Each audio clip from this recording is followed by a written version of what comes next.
For today's Moravian, I've picked the psalm reading from Psalm 145, a magnificent psalm, and we are focusing in on verse 8 to 14 for our reading. This psalm, as with all the psalms, calls us to consider who God is, to focus on God, to remind ourselves of who He is, His nature, His character, to behold Him. Now, it took me many years of being a Christian and living the Christian life to work this out, but the starting point for any change, any growth, any breakthrough is to behold Him, to behold God, to take our eyes off the problem, to take our eyes off ourselves, and to remind ourselves to see afresh who God is.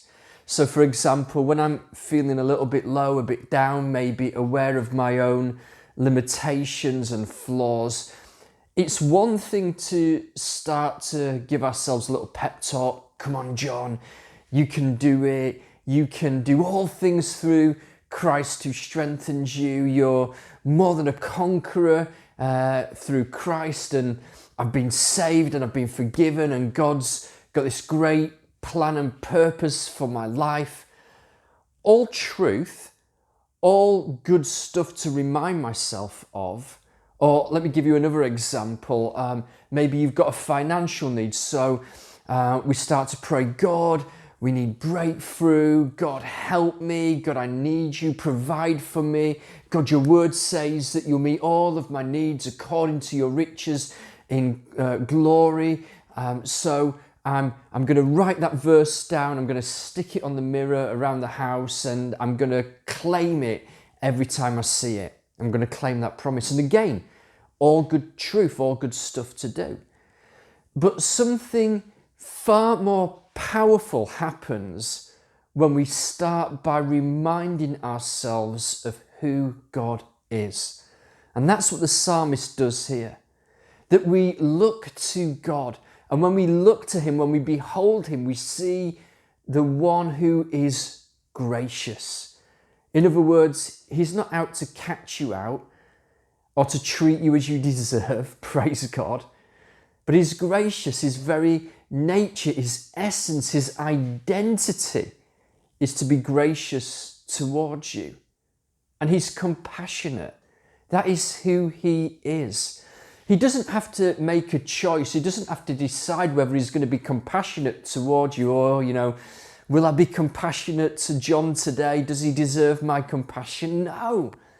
It's who He is. God is grace. God is compassion. God is slow to anger. He is rich in love. Rich in love. I was meditating on that word today. I love that word, rich in love. It's not so much about quantity as quality.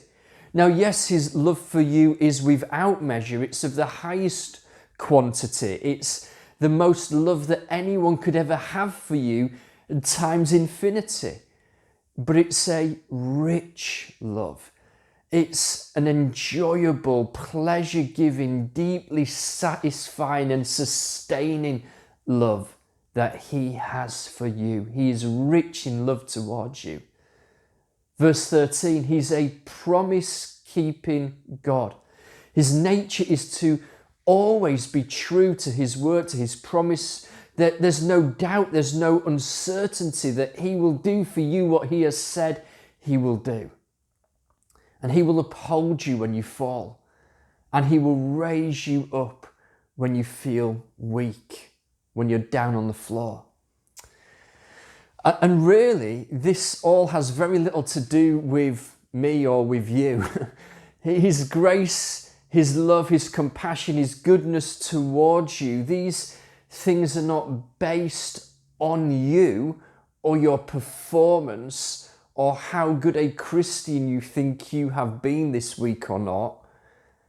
These things are God's unchanging qualities and essence. It's who He is.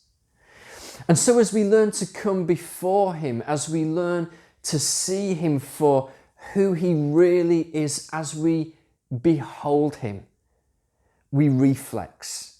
We reflex with belief. Faith rises in our hearts and we align ourselves for breakthrough. We position ourselves for breakthrough. It's natural. It's no different to blinking when poked in the eye. Behold, believe, behave. And so the psalmist today, Psalm 145, we are called to behold our God, to see him afresh and more clearly for who he really is. And when we do so, we reflex with faith. Faith rises in our hearts to step into, to take hold of all that he has promised for us.